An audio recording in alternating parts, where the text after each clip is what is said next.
Hello, welcome to Balaji education point. आप सबका मैं स्वागत करती हूँ आपके बालाजी एजुकेशन पॉइंट चैनल पे। आज का जो हमारा वीडियो रहेगा वो रहेगा हमारा साइंस के ऊपर। साइंस के लिए बहुत देर से डिमांड थी कि साइंस के ऊपर वीडियोस बनाए जाएं, इसके लेक्चर्स हों, इसकी पीडीएफ्स आपको मिलें। वो आज हम आपके लिए लेके आए हैं।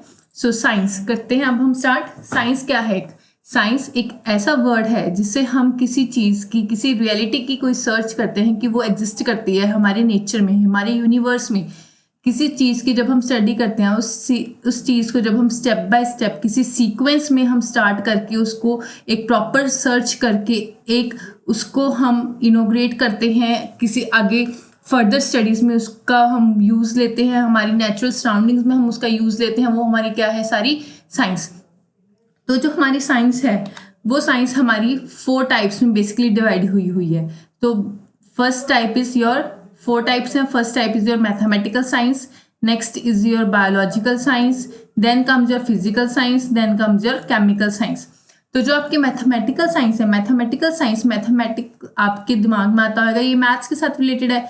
मैथ्स के साथ जो उनसे रिलेटेड होता है, ये सारी स्टडी आपकी आती है अकाउंट्स में, कॉमर्स में। जो स्टूडेंट्स कॉमर्स ऑप्ट करते हैं अपने +1 +2 में, वहाँ पे ये सारी स्टडी अकाउंट्स ही की जाती है। वो किसके अंडर आती है? मैथमेटिकल साइंस के अंडर। अब है आपकी बायोलॉजिकल साइंस। अब बायोलॉजिकल साइंस क्या है? बायोलॉजिकल साइंस एक ऐसी साइंस है जिसमें हम आपके लाइफ प्रोसेसेस के बारे में पढ़ते हैं। ठीक है, लाइफ प्रोसेसेस में आपका क्या क्या आ सकता है? आपके ऑर्गेनिजम्स की स्टडी आ सकती है, आपके सेल्स की स्टडी आ सकती है, आपके सारे रिप्रोडक्टिव पार्ट की स्टडी आ सकती है। Everything that is related to your life, आपकी लाइफ में क्या क्या प्रोसेसेस चल रहे हैं, वो किसके अंडर आते हैं? बायोलॉजिकल साइंस के अंडर। फिर आती है आपकी फिजिकल साइंस। अब ये आपकी फिजिकल साइंस क्या है? फिजिकल साइंस एक ऐसी साइंस है जो आपकी नेचर के बारे में स्टडी करती है। जैसे नेचर में आपका क्या क्या आता है? आपकी नेचुरल सराउंडिंग्स आती है, आपका यूनिवर्स आता है। यूनिवर्स में जो स्टडी होती है वो सारी किसके अंडर आती है? फिजिकल साइंस में। फिजिकल साइंस के भी आगे बहुत पार्ट्स हैं, बट इतना हमें डिटेल में जाने की जरूरत नहीं है। हम नेक्स्ट करते हैं केमिकल साइंस। तो आज का जो हमारा टॉपिक रहेगा वो केमिकल साइंस के ऊपर ही बेस्ड है। केमिकल साइंस में हम क्या पढ़ते हैं? हम मैटर के बारे में स्टडी करते हैं। मैटर क्या है? मैटर कोई भी सब्सटेंस जो किसी एटम का बना हो, एलिमेंट का बना हो, या किसी कंपाउंड का बना हो, वो सारा क्या होता है? अब मैटर। फॉर एग्जाम्पल, अगर आप कोई भी अपने आसपास कोई भी चीज़ देख रही हैं, जैसे कोई आपके पास एक टेबल है, कोई चेयर है, तो ये जो भी सब्सटेंस है ये किसका बना होता है? मैटर का। अब ये जो आपका टेबल है, ये टेबल आपका स्पेस कंज्यूम कर रहा है और इसका एक प्रॉपर मास भी है, मीन्स एक वॉल्यूम भी है इसका। So it means a matter is something which has mass and occupies space. ठीक है, उसको क्या बोलेंगे हम? मैटर। आज का आपका वीडियो रहेगा मैटर के टॉपिक के ऊपर, उसकी नेचर, उसकी क्लासिफिकेशन क्या है। This video is presented by me. My name is Ankita Singla and I have done my recently masters in science of life sciences in Thapar University Patiala, and recently completed my B.Ed, and I have also given PS TET this year only, that was held in January, and I have cleared that. Also, I'm having the experience of 3 years of teaching the higher standards in the school, in DAV School Ropar. I have taught there for 3 years. And any BPSC aspirant जिसने कोई भी query लेनी है या कोई भी PDF वहाँ पे आपको चाहिए, तो आप इस टेलीग्राम चैनल के ऊपर सर्च कर सकते हैं, इसको ज्वाइन कर सकते हैं। चलो चलते हैं आगे। मैटर। आपका जो मैटर है, अभी मैंने आपको बताया क्या है मैटर? जो एक स्पेस ऑक्यूपाई करता है और उसकी एक प्रॉपर वॉल्यूम है, वो क्या हो गया? आपका एक मैटर। अब जो मैटर है वो आपका 2 पार्ट्स में डिवाइड होता है। एक तो फिजिकल प्रॉपर्टीज होती हैं, उसकी क्या होती हैं? Physical properties, and then comes your chemical composition. ठीक है, अब जो इसकी फिजिकल प्रॉपर्टीज हैं, फिजिकल प्रॉपर्टीज में हम इसके क्या पढ़ेंगे? अब क्लासिफिकेशन कैसी होती है? फिजिकल प्रॉपर्टीज में आपकी बेसिकली 3 स्टेट्स आती हैं। वो क्या है आपकी? They are your solids, liquids and gases. अब ये आपके सॉलिड्स क्या होते हैं? कोई भी, जैसे टेबल है आपका, वो सॉलिड है ना, उसका कोई भी पार्ट आपका टेबल का बाहर नहीं आता, वो अपने आप हिल नहीं सकता, ना वो टूट सकता है, ना कहीं से वो छिल सकता है। वो जो टेबल है एक प्रॉपर एक मैटर, ऐसे मैटर का बना हुआ है जिसके अंदर जो एटम्स हैं वो इतने ज़्यादा टाइटली पैक्ड हैं कि उनके अंदर बिल्कुल भी स्पेस नहीं है। ठीक है, तो इनको हम क्या बोलेंगे, they are very tightly packed, they are very tightly packed. जो ये टाइटली पैक्ड होते हैं ये सारे क्या होते हैं, सॉलिड्स। और इनकी जो डेंसिटी होती है, डेंसिटी मीन्स ये कितने ज्यादा टाइटली पैक्ड हैं कि इसमें कोई भी स्पेस है या नहीं है, तो ये जो सबसे ज्यादा डेंसर होते हैं सॉलिड्स। ठीक है, और बेसिकली इसकी जो वॉल्यूम होती है वो परफेक्ट वॉल्यूम होती है इसकी सॉलिड की, परफेक्ट साइज होता है इसका, परफेक्ट इसकी शेप होती है। वो हमें कैसे पता चलती है, फॉर एग्जाम्पल आपके रूम में ऐसे बहुत सारे ऑब्जेक्ट्स होंगे, like your table, your chair, your bed, वो उनका परफेक्ट साइज है। ये नहीं है कि वो डे बाय डे आपका साइज इंक्रीज होता रहता है या डिक्रीज होता रहता है, नो। तो उनका परफेक्ट साइज है, they remain only on their state, वो हमेशा अपनी ही जगह पे रहेंगे, अपनी पोजीशन पे रहेंगे, वो कभी भी अपनी पोजीशन से माइग्रेट नहीं हो सकते, वो ये अपनी पोजीशन छोड़ के यहाँ पे नहीं आ सकते। बट जो वो अपनी पोजीशन पे है एक एटम, वो यहाँ पे खड़ा होकर वाइब्रेट जरूर कर सकता है, बट वो माइग्रेट नहीं कर सकता। सो इसकी मेन प्रॉपर्टी क्या होगी सॉलिड की, that they have perfect volume, perfect shape, they can not migrate from their own position, they have the capability to only vibrate on their own position. Clear? Next हम चलते हैं liquids के ऊपर। अब जो लिक्विड्स होते हैं, लिक्विड्स में क्या ऐसी प्रॉपर्टी है कि वो सॉलिड से अलग है। जो लिक्विड्स है, लिक्विड्स की परफेक्ट सिर्फ वॉल्यूम होती है। क्या परफेक्ट होती है? सिर्फ वॉल्यूम परफेक्ट होती है। एंड इनका जो शेप है, जो साइज है, वो परफेक्ट नहीं होता। क्यों नहीं परफेक्ट होता? क्योंकि लिक्विड्स को हम कोई भी कंटेनर में अगर डालेंगे, फॉर एग्जांपल आपका वाटर है, वाटर एक लिक्विड है, अगर आपको वाटर किसी बॉटल में डालोगे तो उसकी शेप कोई और हो जाएगी, अगर कंटेनर में डालोगे तो उसकी शेप कुछ और हो जाएगी। इट मीन्स उसका जो वॉल्यूम होगा, उसका जो मास होगा वो तो सेम रहेगा, बट उसकी जो शेप है और जो साइज है वो चेंज होता रहेगा आपके कंटेनर के according. So liquids they can easily vibrate. अब ये वाइब्रेट भी कर सकते हैं क्योंकि ये टाइटली पैक्ड नहीं होते, लूज लूज होते हैं, लूजली पैक्ड होते हैं, ऐसे दूर दूर होते हैं, तो ये इधर उधर आराम से जा सकते हैं। बट ये सॉलिड में नहीं था, सॉलिड्स हमेशा अपनी पोजीशन पे ही रहते हैं। Clear? Now next is your gases. अब गैसेस में क्या ऐसा डिफरेंस है जो सॉलिड्स और लिक्विड से बिल्कुल अलग है? ना तो इनकी परफेक्ट वॉल्यूम है, ना इनका परफेक्ट शेप है। क्यों? क्योंकि जैसे आप देखते हो air is a mixture of gases. So जो एयर है, एयर में तो बहुत सारी ऐसी गैसेस है जो आपको दिखती नहीं है और वो मिक्स्ड हैं, तो ना तो इनका प्रॉपर आप वॉल्यूम डिटरमाइन कर सकते हो कि कितना इनमें वॉल्यूम है, ना इनकी कोई प्रॉपर शेप होती है, दे आर इनविजिबल। क्लियर? और ये बहुत इजीली माइग्रेट कर सकते हैं इधर उधर, दे कैन ऑल्सो वाइब्रेट। ठीक है, they have the random positions. फिर हम अभी यहाँ पे सिर्फ आपको 3 मेन स्टेट्स बताई हुई है, फिजिकल प्रॉपर्टीज में 3 मेन स्टेट्स बताई हुई है, बट इसकी जो टू स्टेट्स और होती है, that is your plasma and Higgs bosons. So अगर आपके पास क्वेश्चन आए एग्जाम में कि how many states are there of matter, तो वहां पे अगर आपके पास ऑप्शन में 3 लिखा हुआ है एंड 5 लिखा, देन यू विल टेक 5। ठीक है, basically there are 5 states of matter, solids, liquid, gases, plasma and Higgs bosons. अभी प्लाज्मा क्या होता है? Plasma are the particles that have very high energy, particles जिनकी एनर्जी बहुत ज़्यादा होती है। अब ये हम कहाँ पे देखते हैं डेली लाइफ में? फॉर एग्जाम्पल आपका एक बल्ब है, बल्ब के अंदर जब ये फ्लोरोसेंस आपकी प्रोड्यूस होती है, ये हीट प्रोड्यूस करता है, इतनी ज़्यादा हीट प्रोड्यूस करता है कि ये इस बल्ब को ग्लो करने पे मजबूर कर देता है। So it is a particle which is having a very high energy. For example, your neon bulb, your lamp, fluorescent screens, ये सारे किसके बने होते हैं? आपके प्लाज्मा के। फिर आपके पास आता है हिग्स बोसोन्स। ये बहुत इंपॉर्टेंट पार्ट है मैटर का।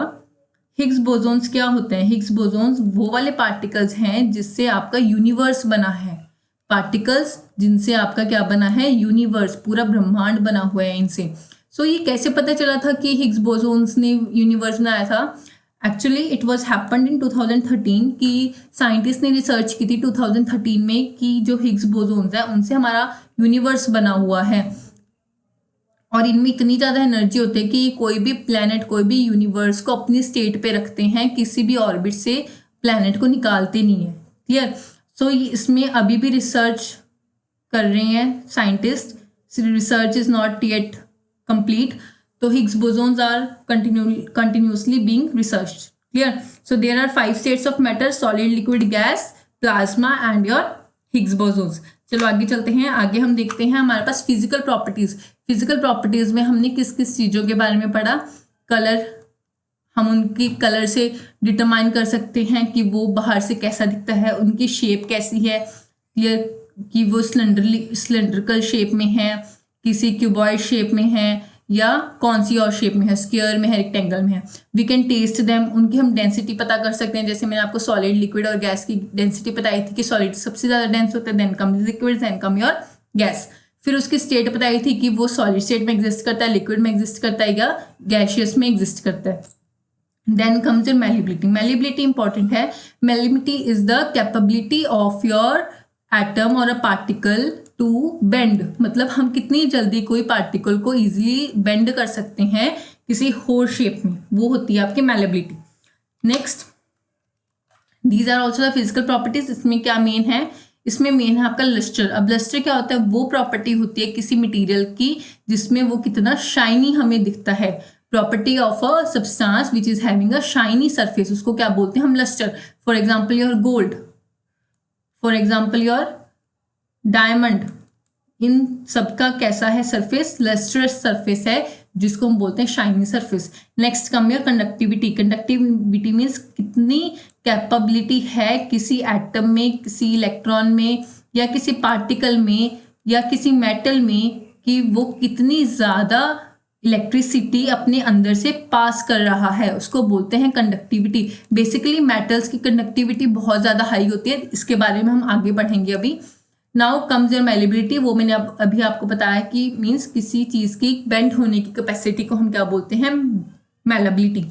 चलो नेक्स्ट स्लाइड आगे शुरू करवाने से पहले आई विल टेल यू कि ये जो हमारी आज की वीडियो है ये 2 to 3 मार्क्स की वीडियो है, मीन्स 2 to 3 मार्क्स का आपके एग्जाम में कवर करेगी। सो अगर आप ये अपने मार्क्स कवर करने के पॉइंट ऑफ व्यू से पढ़ रहे हो तो प्लीज़ देन ये आपकी वीडियो किसी काम की नहीं है। बट जो PPSC एस्पिरेंट्स हैं उनके लिए ये video is very much important. Why? Because इसमें लगभग 7th क्लास की NCERT से लेके आपकी 9th to 10th क्लास की NCERT तक सारा सिलेबस केमिकल साइंसेस का, बेसिकली ये वाला जो टॉपिक है मैटर का, ये कंप्लीट किया जाएगा। So listen this video very carefully.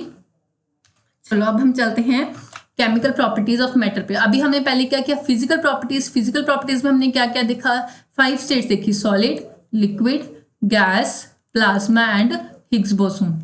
अब हम देखते हैं केमिकल प्रॉपर्टीज। केमिकल से आपके दिमाग में क्या आता है कि ऐसी चीज जिसके अंदर क्या है, केमिकल।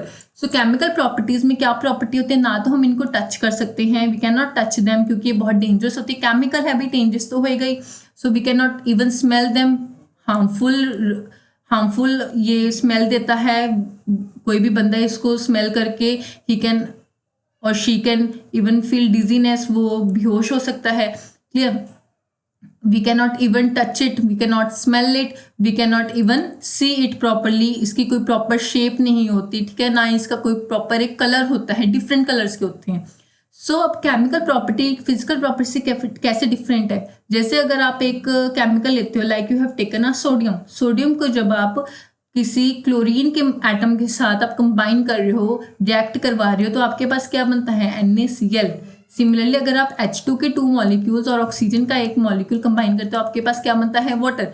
ये सारा क्या है, केमिकल। मीन्स केमिकल प्रॉपर्टीज में सारे क्या आते हैं, आपके रिएक्शंस आते हैं, सारे आपके रिएजेंट्स आते हैं कि कैसे आप कोई भी रिएक्शन कैरी आउट करते हो। ये क्या होता है आपका केमिकल प्रॉपर्टी।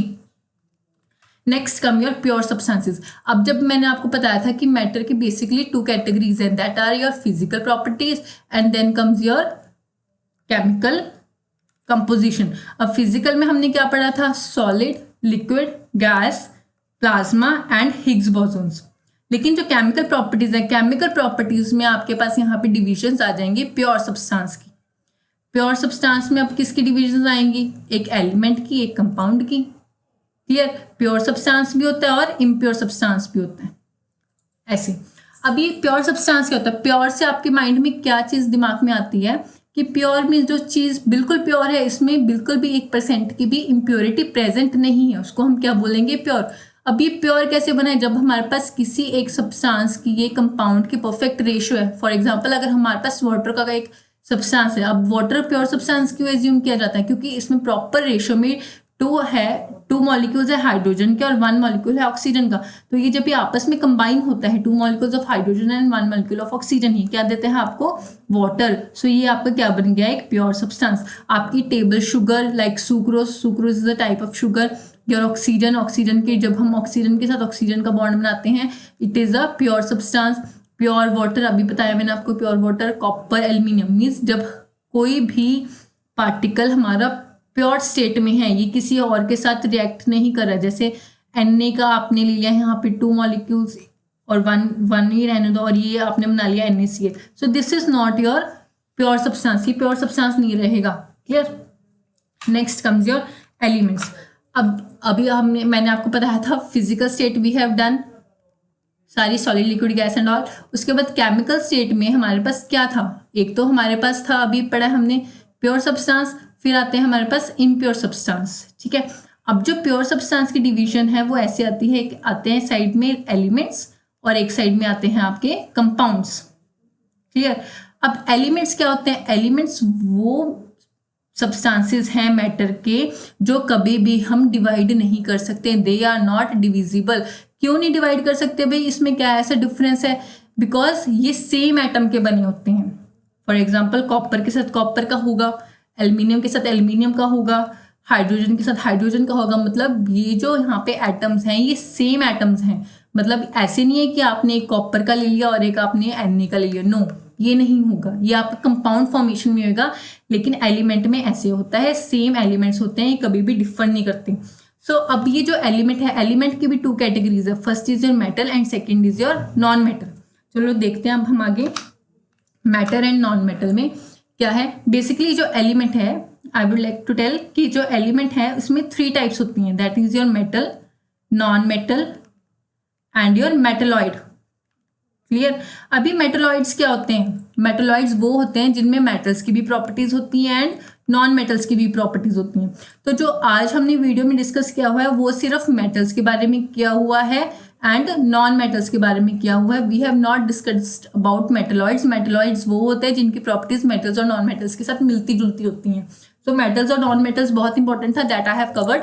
सो मेटल्स, जो ये लेफ्ट साइड आप देख रहे हो ये मेटल्स हैं, राइट साइड आपके नॉन मेटल्स हैं। अब ये जो मेटल्स हैं, मेटल्स बहुत ज़्यादा ब्राइट होते हैं, मतलब हमें दूर से इनका लस्टर, इनका शाइन पता लग जाता है। For example your copper, gold, aluminium, ये सारा आपका क्या है, मेटल है। फिर है आपका नो ब्राइटनेस, किसकी नो ब्राइटनेस है, नॉन मेटल की, ये दूर से शाइन नहीं करती, चमकते नहीं हैं। Then comes your metals. Metals में आपके पास जो ऑर्बिट में लास्ट इलेक्ट्रॉन होते हैं, लास्ट ऑर्बिट में इलेक्ट्रॉन होते हैं वो 1, 2 या 3 इलेक्ट्रॉन्स होते हैं लास्ट ऑर्बिट में। अब ये ऑर्बिट क्या है, this we will explain in this video only, last में है, उस टाइम आपको पता लग जाएगा। अब यहाँ पे 3 इलेक्ट्रॉन्स होते हैं। ये जो 3 इलेक्ट्रॉन्स होते हैं, ये इलेक्ट्रॉन्स बहुत जल्दी अपने दे सकते हैं किसी और को, बट ये किसी और से ले नहीं सकते, बिकॉज इन्होंने अपने लास्ट शेल में या तो 8 कंप्लीट करना होता है या 2 कंप्लीट करना होता है अपनी वैलेंसी कंप्लीट करने के लिए। सो ये जब तक अपनी वैलेंसी कंप्लीट नहीं करते तब तक ये प्रॉपर मेटल नहीं बनता। सो ये अपने 3 इलेक्ट्रॉन्स या 2 इलेक्ट्रॉन या 1 इलेक्ट्रॉन बहुत जल्दी डोनेट कर देते हैं, तो इसको हम बोलते हैं डोनर। ठीक है। अब जो हमारे पास नॉन मेटल्स होते हैं, नॉन मेटल्स के पास जो कैपेबिलिटी होती है वो होती है इलेक्ट्रॉन्स को एक्सेप्ट करने की। मीन्स इन्होंने अपने 8 इलेक्ट्रॉन्स या 18 इलेक्ट्रॉन्स कंप्लीट करने होते हैं लास्ट शेल में, तो ये क्या करते हैं, ये किसी और से ले लेते हैं इलेक्ट्रॉन्स अपनी वैलेंसी कंप्लीट करने के लिए। ठीक है। तो इसको हम क्या बोलेंगे, acceptor. Now comes your ductility and your malleability. जो आपके मेटल्स हैं वो डक्टाइल भी होते हैं और मेलेबल भी होते हैं। डक्टाइल क्या होता है, जब किसी भी शीट को हम वायर में कन्वर्ट कर देते हैं उसको हम बोलते हैं डक्टाइल। किसी भी शीट को वायर में कन्वर्ट करते हैं उसको बोलते हैं डक्टाइल। और मेलेबल क्या होते हैं, जब हम किसी वायर को शीट में कन्वर्ट करते हैं, ऑपोजिट होते हैं दोनों, बट बेसिकली इनका मेन मोटिव क्या होता है, कभी भी हम जब शीट को या किसी वायर को बेंड करके किसी और स्ट्रक्चर में बना देते हैं तो वो डक्टाइल होता है और मेलेबल होता है। Basically they are bendable, means उनको ईजिली बेंड कर सकते हैं। Then comes your non metals. Non metals क्या है, ब्रिटल। ब्रिटल मीन्स कितनी इसकी शक्ति है टूटने की, टूटना कितनी जल्दी ये टूट सकता है, टूटने की शक्ति को क्या बोलते हैं हम, ब्रिटलनेस। क्लियर। अब हमारे पास जो मेटल्स हैं, मेटल्स की जो इलेक्ट्रिकल कंडक्टिविटी होती है वो बहुत ज़्यादा हाई होती है। मीन्स कि फॉर एग्जांपल आपका कॉपर है, कॉपर आप देखोगे, हम कोई भी जब इलेक्ट्रिकल अप्लायंस देखने हैं कोई भी, ठीक है, फॉर एग्जांपल आपका हो गया एसी हो गया। अब एसी के अंदर जो आपकी जो वायरिंग होती है वो सारी कॉपर की वायरिंग होती है सोलेनॉइड के फॉर्म में। क्यों भाई कॉपर क्यों यूज करते हैं? क्योंकि कॉपर एक ऐसा मेटल है जो इजीली इलेक्ट्रिसिटी कंडक्ट कर सकता है। बट एक एक्सेप्शन हमारे पास है मेटल में, क्या है कि जो लेड है, सारे मेटल्स नहीं कंडक्ट कर सकते electricity, exception is always there. जो लेड है, लेड एक ऐसा मेटल है जो इलेक्ट्रिसिटी कंडक्ट नहीं कर सकता। So this is very much important. ये वाली जो पॉइंट है कि lead can not conduct electricity, this is very important, note it down. Down next non metals. Non metals की जो इलेक्ट्रिकल कंडक्टिविटी है वो लो होती है, means you can say that इनकी इलेक्ट्रिकल कंडक्टिविटी होती ही नहीं है, ठीक है। इसमें एक्सेप्शन में क्या है, जो ग्रेफाइट है, ग्रेफाइट भी एक नॉन मेटल है बट इतनी अच्छी तरह इलेक्ट्रिसिटी को कंडक्ट कर सकता है, इसमें से बहुत अच्छी तरह इलेक्ट्रिसिटी कंडक्ट हो सकती है। नाउ जो आपके मेटल्स हैं वो हमें सॉलिड फॉर्म में मिलते हैं। सॉलिड फॉर्म में मीन्स कि वो कभी भी लिक्विड में नहीं हो सकते, कभी भी वो आपके गैशियस फॉर्म में नहीं हो सकते, हमेशा वो सॉलिड फॉर्म में होंगे। बट हमारा एक ऐसा मेटल है जो लिक्विड स्टेट में पाया जाता है, जिसको हम बोलते हैं मरकरी, जिसको हम बोलते हैं हिंदी में पारा। अब ये हमें पारा कहाँ पे दिखता है? हमारे थर्मामीटर्स में, हमारा टेम्परेचर चेक करने के लिए थर्मामीटर्स में जो हमारा मेटल होता है वो मरकरी होता है, जो लिक्विड होता है रूम टेम्परेचर पे, ठीक है। सो इसमें एक और इम्पॉर्टेंट थिंग है, ये मरकरी का सिंबल है Hg। Mercury is a metal that is liquid at the room temperature and is use in the thermometers and is only the liquid metal, clear. फिर है आपके पास नॉन मेटल्स। अब जो non metals होते हैं वो सॉलिड स्टेट में भी होते हैं, गैशियस स्टेट में भी होते हैं, बस ये लिक्विड स्टेट में नहीं होते। But you know exceptions are always there. यहाँ पे क्या है? ब्रोमीन। अब ब्रोमीन क्या है? ब्रोमीन एक ऐसा नॉन मेटल है जो एक लिक्विड स्टेट में पाया जाता है। तो इस स्लाइड में से आपके बहुत ज़्यादा 4 इंपॉर्टेंट क्वेश्चंस बन रहे हैं कि कौन कौन से ऐसे मेटल्स हैं जो इलेक्ट्रिसिटी कंडक्ट नहीं कर सकते, और कौन सा नॉन मेटल है जो इलेक्ट्रिसिटी कंडक्ट कर सकता है, कौन सा आपका मेटल लिक्विड स्टेट में पाया जाता है, कौन सा आपका नॉन मेटल लिक्विड स्टेट में होता है, clear. These were the 4 important points in this slide. चलो आगे चलते हैं हम। आगे हमारे पास आते हैं कंपाउंड्स। चलो अभी एक बार पीछे नजर मारते हैं। हमने पीछे क्या किया? पीछे हमने क्या, एक फिजिकल स्टेट और एक chemical, physical properties and chemical properties. Physical में अगेन हमने क्या किया? Solid, liquid, gas, plasma and Higgs bosons. अब केमिकल में हमारे पास क्या था? प्योर सब्सटेंस था एंड इम्प्योर सब्सटेंस था डिवीजन में। जो प्योर सब्सटेंस था, प्योर में क्या क्या था? एक एलिमेंट था और एक क्या था? Compound, clear. जो ये एलिमेंट है, एलिमेंट किस में डिवाइड था? मेटल्स में, नॉन मेटल्स में और मेटलॉइड्स में, क्लियर। अब जो ये आपका कंपाउंड है ये भी प्योर सब्सटेंस की फॉर्म है, लेकिन ये एलिमेंट से थोड़ा सा डिफरेंट है। कैसे डिफरेंट है? जो एलिमेंट है, एलिमेंट में हमने क्या देखा था? जो इसके एटम्स होते हैं वो सेम तरह के एटम के साथ बना होता है, same atoms form the element. But अब जो कंपाउंड आ गया, इसमें जो हमारे पास एटम्स होंगे वो डिफरेंट डिफरेंट होंगे। फॉर एग्जांपल यहाँ पे देखो, यहाँ पे हाइड्रोजन के भी हैं और ऑक्सीजन का भी है। जब ये तीनों मिलते हैं तो ये क्या बन जाता है? H2O, मीन्स ये एक कंपाउंड बन गया। लाइक आपका KNO3, ये भी एक कंपाउंड है। आपका NaCl, ये भी एक कंपाउंड है। कैसे कंपाउंड है? क्योंकि ये वाला आइटम किसी और का है, ये किसी और का है। ये different types of elements combine to form a compound, वो क्या होता है? आपका कंपाउंड, क्लियर। नाउ नेक्स्ट, इसमें आपके पास आते हैं हम कंपाउंड्स के टाइप्स। अब कंपाउंड्स ऑर्गेनिक भी होते हैं एंड इनऑर्गेनिक भी होते हैं। अब ऑर्गेनिक और इनऑर्गेनिक में क्या डिफरेंस है? ऑर्गेनिक कंपाउंड्स वो होते हैं जो सॉल्यूबल होते हैं वाटर में। किसमें सॉल्यूबल होते हैं? वाटर में। They are easily soluble. अब वाटर में सॉल्यूबल का क्या मतलब है? कि ये पानी में बहुत जल्दी घुल सकते हैं, बहुत इजिली ये ईजिली घुल सकते हैं। उसको क्या बोलते हैं हम? Organic compounds. फॉर एग्जांपल आपका कोई भी एक कंपाउंड है organic, like your CO2। CO2 बहुत इजीली H2O के साथ रिएक्ट कर सकता है और ये कार्बोनेट बन सकता है, क्लियर। ये CO3 बन सकता है प्लस H2। तो ये जो आपका कंपाउंड है ये आपका ऑर्गेनिक कंपाउंड है। लेकिन जो इनऑर्गेनिक कंपाउंड्स होते हैं ये पानी में डिसॉल्व नहीं करते, they are not soluble in water. अब जो आपके ऑर्गेनिक कंपाउंड्स है, ऑर्गेनिक कंपाउंड्स हमेशा आपके फॉर्म करेंगे बॉन्ड कार्बन के साथ। किसके साथ फॉर्म करेंगे बॉन्ड? कार्बन के साथ बॉन्ड फॉर्म करेंगे आपके organic compounds, like carbon with H, carbon with Na, ये सारे कार्बन के साथ बॉन्ड फॉर्म करते हैं। लेकिन जो इनऑर्गेनिक होते हैं कभी भी कार्बन के साथ बॉन्ड फॉर्म नहीं करते। क्लियर? और जो हमारे पास ऑर्गेनिक कंपाउंड्स होते हैं, ये क्वेश्चन आता है कि which compounds have high calorific value. अब कैलोरीफिक वैल्यू क्या होती है? कैलोरीफिक वैल्यू वो वैल्यू होती है कि जो आपके कंपाउंड को बताती है कि इसमें कितनी ज़्यादा जलने की शक्ति है, उसको बोलते हैं हम कैलोरीफिक वैल्यू। क्लियर?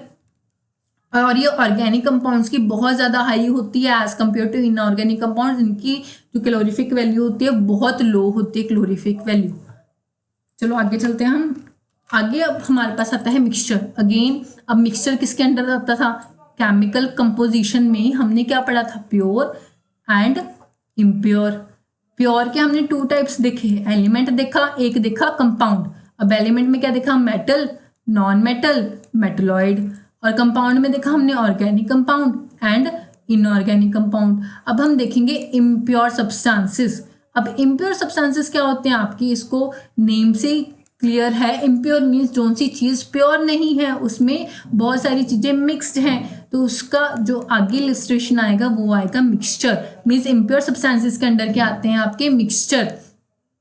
अब मिक्सचर क्या है? मिक्सचर भी कम्बिनेशन होता है 2 या 2 से ज़्यादा सब्सटेंसेस का।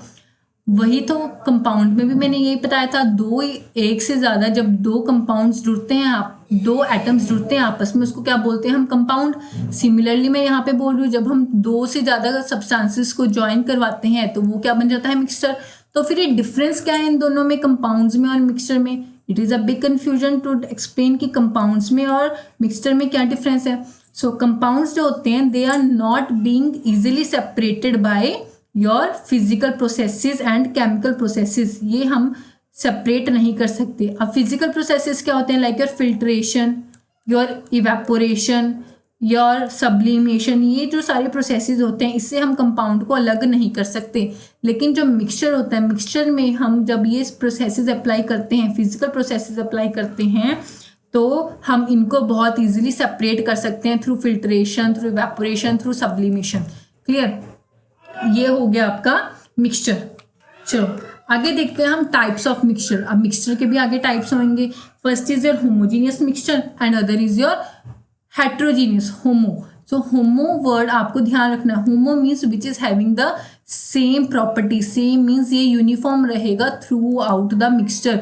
मीन्स ये कभी भी चेंज नहीं होगा। इसकी जो pH वैल्यू होती है, pH वैल्यू, अब pH वैल्यू का मतलब क्या होता है? Potential of hydrogen.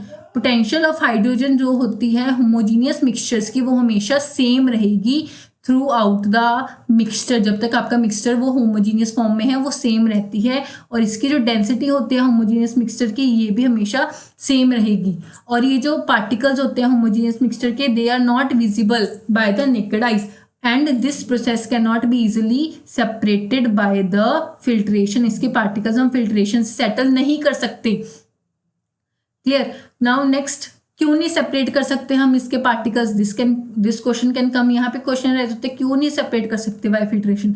Bye because इसके जो पार्टिकल्स होते हैं इतने ज़्यादा सिमिलर होते हैं कि इनको डिफ्रेंशिएट करना ही इतना ज़्यादा मुश्किल हो जाता है। इसकी pH वैल्यू सेम होती है, pH पोटेंशियल होती है हाइड्रोजन की, कितना हाइड्रोजन के पास पोटेंशियल है उस मिक्सचर के अंदर। अब जब हम हेट्रोजीनियस मिक्सचर के बारे में पढ़ते हैं, हेट्रोजीनियस मिक्सचर वो मिक्सचर है जिसमें जो पार्टिकल्स हैं हमारे नॉन यूनिफॉर्म कंपोजिशन होते हैं, यहाँ पे सेम कंपोजिशन के नहीं होते, और इनको हम बहुत ईजिली अपनी आइज़ के साथ देख सकते हैं।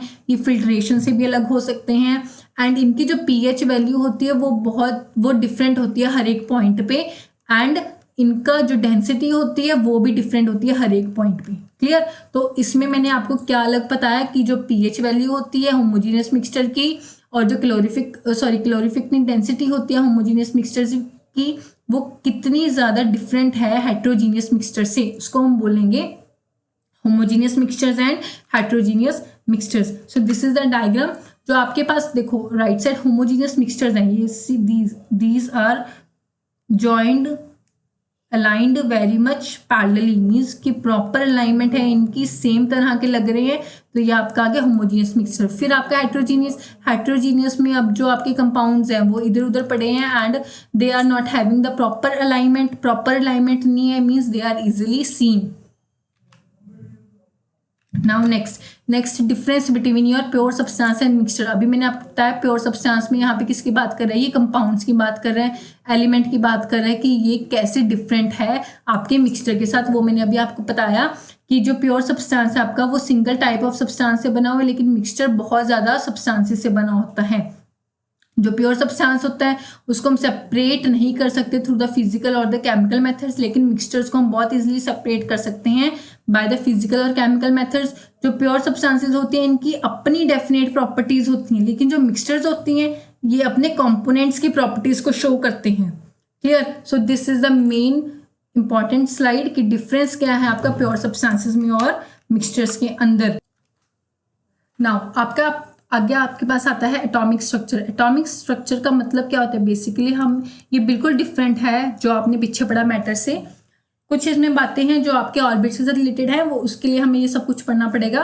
तो एटॉमिक स्ट्रक्चर का मतलब होता है परमाणु संरचना, मीन्स कि कैसे एटम्स बने, कैसे एलिमेंट्स आए, कैसे उनके सब एटॉमिक पार्टिकल्स आए, इलेक्ट्रॉन्स, प्रोटॉन्स एंड न्यूट्रॉन्स। सो सबसे पहले इसकी जो डिस्कवरी थी वो हमें दी थी एवोगैड्रोज ने। Avogadro was a scientist. उसने क्या बताया था कि जो एलिमेंट्स होते हैं वो एलिमेंट्स मॉलिक्यूल्स के बने हुए होते हैं। Elements are composed of the molecules, they are made up of the molecules. Then come the different other scientist आए, उन्होंने कुछ और स्टडी की। उन्होंने क्या स्टडी की, उन्होंने क्या बताया, डेल्टन आए थे हमारे पास, जॉन डेल्टन है इनका पूरा नेम, जॉन डेल्टन। इन्होंने क्या बताया कि जो आपका मैटर है, matter is made up of atoms, छोटे छोटे टाइनी पार्टिकल से बना होता है जिसको हम बोलते हैं एटम्स। अब ये जो एटम्स होते हैं ये इंडिविजिबल पार्टिकल्स होते हैं, हम इसको ब्रेक नहीं कर सकते क्योंकि वो सेम तरह के एटम्स के साथ बने होते हैं। ठीक है, जो एटम्स की और क्या बताया था जॉन डेल्टन ने कि जो एटम्स की प्रॉपर्टीज होती हैं, केमिकल प्रॉपर्टीज होती हैं, वो सारी सेम होती हैं। इनका मास भी सेम होता है, सेम एलिमेंट का कोई भी अगर आपके पास एक एलिमेंट है, फॉर एग्जाम्पल गोल्ड और गोल्ड आपस में जॉइंट है, ये जो एलिमेंट्स है इनकी जो प्रॉपर्टीज होंगी, जो इसका केमिकल प्रॉपर्टीज और मास होएगा वो सेम होएगा थ्रू आउट। बट अगर आप डिफरेंट एलिमेंट्स लेते हो, फॉर एग्जांपल एक जगह आप गोल्ड लेते हो और एक जगह आप सोडियम लेते हो, इन दोनों की डिफरेंट एलिमेंट्स हो गए। अब ये तो different elements have different mass and different chemical properties. For आप इसमें ऐसे समझ सकते हो अगर कि आपका नेचर कुछ और है और मेरा नेचर कुछ और है, सो डिफरेंट मास है एंड डिफरेंट केमिकल प्रॉपर्टीज है। Similarly Dalton also explained this. Then फिर हमारे पास एक आगे साइंटिस्ट आए, उन्होंने क्या बताया, J Thomson, he told that जो एटम था, एटम उसके पास पॉजिटिवली चार्ज स्फीयर था और एक इलेक्ट्रॉन था। क्लियर?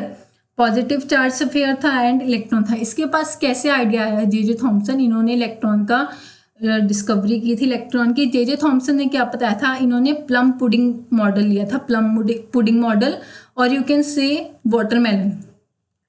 ठीक है, तो वाटरमेलन में इन्होंने क्या एनालाइज किया, जब हम वाटरमेलन को कट करते हैं यहाँ पे हमारे पास ब्लैक कलर के सीड्स होते हैं एंड ये रेड पार्ट होता है। तो इन्होंने जो ये रेड पार्ट था, रेड पार्ट को क्या कंसीडर कर लिया, इन्होंने रेड पार्ट को पॉजिटिव प्रोटॉन्स कंसीडर कर लिया और ये जो सीड्स थे इनको नेगेटिव इलेक्ट्रॉन्स कंसीडर कर लिया। जो ये पॉजिटिव थे ये प्रोटॉन्स थे एंड जो नेगेटिव हैं ये क्या है, इलेक्ट्रॉन्स। तो इन्होंने इलेक्ट्रॉन्स का आविष्कार किया था कि हमारे एटम के अंदर क्या होता है, एक न्यूक्लियस होता है जिसके अंदर प्रोटॉन भी होता है, न्यूट्रॉन भी होता है।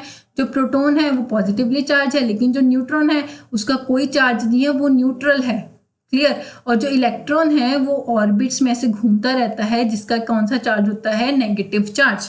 उसके बाद हमारे पास एक और साइंटिस्ट आए, रदरफोर्ड ने भी आगे अपनी बहुत सारी थ्योरीज दी। उन्होंने बताया कि जो आपके पास एटम्स होता है वो 2 पार्ट्स में डिवाइड होता है, एक न्यूक्लियस होता है और एक क्या होता है, एक्स्ट्रा न्यूक्लियर पार्ट होता है एटम के अंदर। जो पॉजिटिवली चार्ज सेंटर होता है उसको हम बोलते हैं न्यूक्लियस, जो पॉजिटिवली चार्ज सेंटर होता है उसको न्यूक्लियस। अब इन्होंने क्या पता है कि यहाँ पे प्रोटॉन होता है और एक यहाँ पे न्यूट्रॉन होता है। अभी पॉजिटिवली चार्ज कैसे हुआ, क्योंकि जो प्रोटॉन होता है उसका चार्ज क्या होता है, पॉजिटिव, लेकिन जो न्यूट्रॉन होता है, न्यूट्रॉन का कोई चार्ज नहीं होता। इट मीन्स जो ये आपका न्यूक्लियस होता है पॉजिटिवली चार्ज होता है। और जो आपके इलेक्ट्रॉन्स होते हैं, जैसे ये आपका न्यूक्लियस हो गया और ये आपके ऑर्बिट्स हो गई, जो न्यूक्लियस के बाहर वाले शेल्स होते हैं उनको ऑर्बिट्स बोलते हैं। इनमें जो इलेक्ट्रॉन है वो इलेक्ट्रॉन रिवॉल्व करता रहता है इस ऑर्बिट के अंदर। Clear.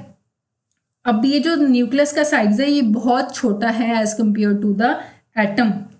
Now next, Rutherford model दोबारा से बताया हुआ है कि कैसे आपका एटम न्यूक्लियस कंटेन करता है और उसमें पॉजिटिव चार्ज होता है, एंड कैसे कैसे न्यूक्लियस प्रोटॉन्स और न्यूट्रॉन्स दोनों कंसिस्ट करता है, जिसको हम टुगेदर बोलते हैं न्यूक्लियॉन्स।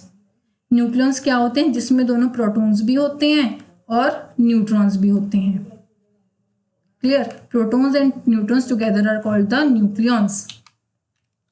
उसके बाद आपका आता है Bohr model. This is the very important model about Bohr. Bohr ने बहुत अच्छी हमें डेवलपमेंट बताई थी अपनी, उसने डेवलप किया था। नील बोहर था इनका कंप्लीट नेम, नील बोहर।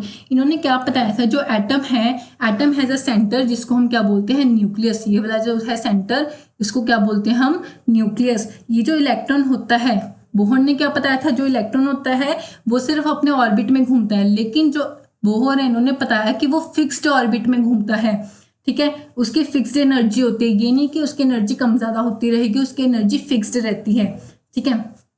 उसके बाद बोहर ने क्या समझाया, जैसे ये n इज इक्वल टू 1 है, ये जो आपका n है, ये n क्या होता है, ये शेल नंबर होता है। n is your shell number, कि कौन सी शेल में आपका इलेक्ट्रॉन पड़ा है।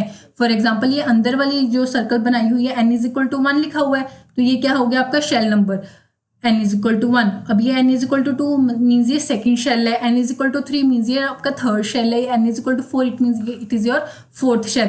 तो बोहर ने ये कैसे सब शेल्स में डिवाइड किया था, जो फर्स्ट शेल था उसका नेम उसने k रख दिया, सेकंड का l, थर्ड का m, फोर्थ का n। जो k शेल है उसमें आप मैक्सिमम 2 इलेक्ट्रॉन्स रख सकते हैं। उसके बाद एल शेल में आप 8 इलेक्ट्रॉन्स रख सकते हैं। देन कम्स योर एम, इसमें आप 18 रख सकते हो, एन में 32। तो बोहर ने कौन सा फॉर्मूला दिया था जिसके अकॉर्डिंग हम अपने इलेक्ट्रॉन्स को एडजस्ट कर सकते हैं, that is known as your atomic shell structure formula. Atomic shell structure formula होता है दैट इज 2n²। अब ये जो n है आपका शेल नंबर होता है। क्लियर। फॉर एग्जाम्पल आपने यहाँ पे n is equal to 1 put किया, 2 × 1 का square, that it means it is 2। और ये कौन से शेल की बात हो रही है, k की। अगर आप k l लेते हो, l के लिए आपने सेकेंड शेल ले लिया, n की वैल्यू क्या आ गई 2, इट मीन्स यहाँ पे कितने इलेक्ट्रॉन्स होंगे 8। देन m के लिए कितने लिए आपने 3, क्यों n की वैल्यू 3 है ना m में, दैट वी हैव पुट, तो यहाँ पे कितने आ गए 18।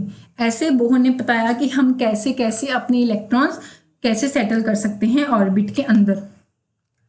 Now comes your important concept, mass number.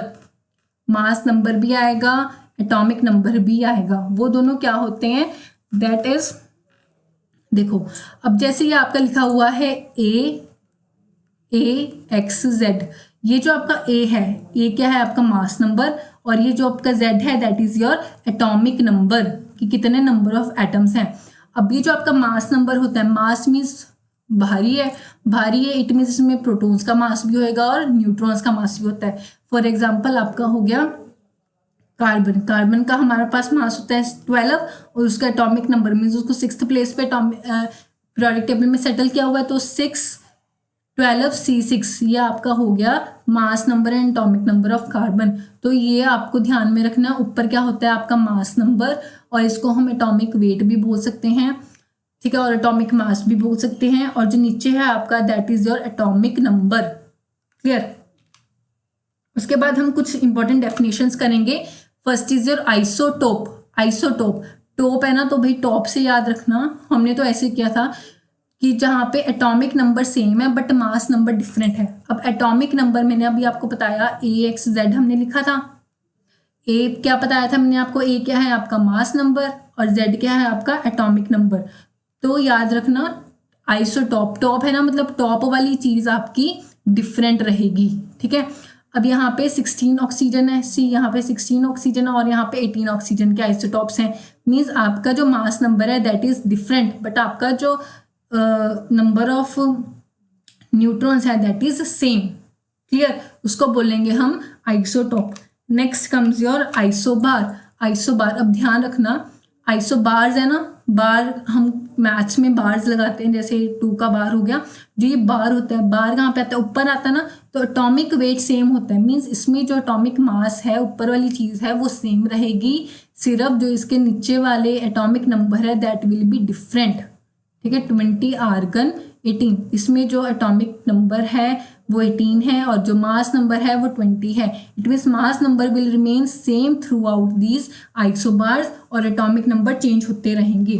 Then comes your isotones. Tones से एन से पता रखना है, आइसोटोन्स मीन्स यहाँ पे क्या सेम होंगे, न्यूट्रॉन्स, न्यूट्रॉन सेम होंगे। अब न्यूट्रॉन्स कैसे फाइंड कर सकते हैं, जब हम आपके मास नंबर में से एटॉमिक नंबर को माइनस करते हैं तो आपके पास क्या आता है, न्यूट्रॉन्स। तो जितने भी हम एटॉमिक मास नंबर में से एटॉमिक नंबर माइनस किया, हमारे पास सेम क्या है, सेम पार्टिकल्स आए, that is your 8 number of neutrons. तो इसको हम क्या बोलेंगे, these are the isotones. Now next terms your isodiaphers. Isodiaphers these are very important. इसमें क्या होता है, आपका जो प्रोटॉन और न्यूट्रॉन का जो डिफरेंस होता है ना वो सेम होता है डिफरेंट एलिमेंट्स के बीच में। फॉर एग्जाम्पल अगर हम यहाँ पे थोरियम लेंगे, ठीक है, थोरियम 234 लिया हमने और यूरेनियम भी 238 लिया। जो न्यूट्रॉन्स है थोरियम के अंदर वो 144 है और जो प्रोटॉन्स है थोरियम के अंदर वो 90 है। ठीक है, जब हम दोनों का डिफरेंस करेंगे that comes out to be 54। Similarly जब हम यूरेनियम 238 का करेंगे, इसमें जो न्यूट्रॉन्स हैं वो 146 हैं और जो इसके प्रोटॉन्स हैं वो 92 हैं। जब इन दोनों को माइनस करेंगे तब भी हमारे पास कितना आएगा, 54। So same number of difference आ गया ना बिटवीन न्यूट्रॉन एंड प्रोटॉन, उसको क्या बोलते हैं हम, आइसोडायफर्स। क्लियर, उसके बाद ये वही समझाया हुआ है कि सेम नंबर ऑफ आपके पास न्यूट्रॉन और प्रोटॉन का डिफरेंस आता है, उसको हम बोलते हैं isodiaphers. Then comes your Aufbau principle. Aufbau principle एक वैसा प्रिंसिपल है जिसके अंदर हम एटॉमिक ऑर्बिटल्स के अंदर जो हम इलेक्ट्रॉन्स को प्लेस करते हैं वो उनके एनर्जी के अकॉर्डिंग प्लेस करते हैं। क्लियर, मीन्स लो एनर्जी से हाई एनर्जी तक जब हम जाते हैं तो वो ऑफ-बो प्रिंसिपल के अकॉर्डिंग हम उसकी अरेंजमेंट करते हैं शेल्स की। हम इसके थ्रू इलेक्ट्रॉनिक कन्फिग्रेशन भी लिख सकते हैं। क्या लिख सकते हैं, इलेक्ट्रॉनिक कन्फिग्रेशन। ये एग्जाम पॉइंट ऑफ व्यू से बहुत इंपॉर्टेंट प्रिंसिपल है ऑफ-बो प्रिंसिपल। ऑफ-बो प्रिंसिपल में क्या होता है, जैसे आपके n is equal to 1 means आपका ये के शेल है, के शेल में 1 होती है, n की वैल्यू यहाँ पे 1s लिख दे। ये एल शेल में m n o ऐसे फर्दर। ठीक है, अब ये n इज इक्वल टू 1 तो यहाँ पे 1, n इज इक्वल टू 2 यहाँ पे 2 लगा दी, 2s and 2p, then your 3s 3p 3d, then your 4s 4p 4d 4f। लेकिन यहाँ पे जो 5 8 मीन्स ये नहीं कि यहाँ पे आप 5g भी बनाएंगे, no, this is not possible, बस ये f तक होते हैं। सो ये कैसे होता है, basically you can see 1s 2s 2p 3s 3p 3d 4s 4p 4d 4f। तो ये जो आपकी अरेंजमेंट है, ये आपके जो एरोज दिखाए गए हैं, ये दिखाया गया है कि लो एनर्जी लेवल से हाई एनर्जी लेवल तक किस तरह ये आपकी इलेक्ट्रॉन्स डिवाइड होते हैं। फॉर एग्जांपल अगर हम आपको दें कोई भी कार्बन में कितने इलेक्ट्रॉन्स होते हैं, 8। अब इसको हमने इलेक्ट्रॉनिक कन्फिग्रेशन में लिखना है, ये पेपर में ज़रूर आता है, इलेक्ट्रॉनिक कन्फिग्रेशन पूछी जाती है, तो इसको हम ऑफ-बो प्रिंसिपल के अकॉर्डिंग लिखेंगे। 6 को अरेंज करना हमने 1s2, s में कितने होते हैं 2, 2s2, s में अगेन 2 होते हैं। अब p में 6 होते हैं मैक्सिमम, लेकिन हमने यहाँ पे टोटल 6 कंप्लीट करना है तो यहाँ पे कितना आएगा 2। So 2 + 2 + 2 gives you 6 number of electrons. That is the according to the aufbau principle you can write your electronic configuration. Now for आपका जो होमवर्क रहेगा वो रहेगा आपका electronic configuration 24 chromium and 20 calcium. See exceptions are always there, ये भी exceptions दी हैं मैंने आपको। So this you have to do it and tell in the comment box कि आपको आज की वीडियो कैसी रही। बेसिकली जो हमारी आज की वीडियो थी वो हमारी एक डेमो लेक्चर, यू कैन से डेमो लेक्चर था जो हमने आज प्रेजेंट किया था। जो भी आपको लगी शॉर्टकमिंग्स लगे, please tell us. Thank you very much.